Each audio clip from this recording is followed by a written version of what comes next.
Welcome back to WWN24H, where we bring you the latest in global news. Today, we delve into the recent attacks targeting Hezbollah in Lebanon, focusing on the shocking pager and radio explosions that have left many questioning the implications for regional security.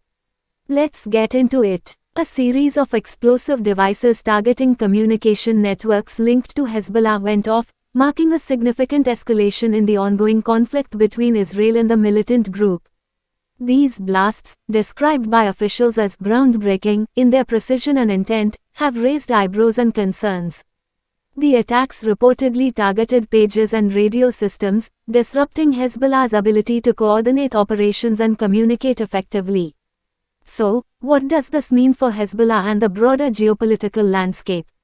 Analysts suggest that these strikes could indicate a new strategy aimed at crippling Hezbollah's command and control capabilities. Disabling communication systems is a classic tactic in modern warfare. It weakens the enemy's response time and coordination.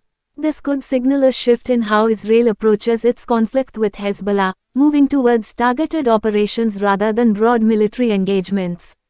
Hezbollah has vowed to retaliate, labeling the attacks as a direct affront to their operations. But how can they respond without escalating the situation further?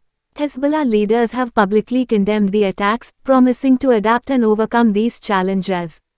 Reactions have poured in from various regional players. While some nations express support for Hezbollah, others, particularly Israel, view these explosions as a necessary measure for self-defense.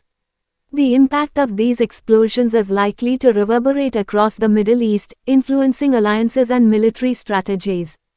As tensions rise, the world watches closely.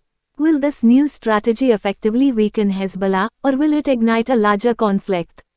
We'll continue to monitor the situation and bring you updates as they unfold. Thank you for joining us today. Don't forget to like, subscribe, and hit the notification bell for the latest news updates. What are your thoughts on these attacks? Let us know in the comments below. Until next time, stay informed.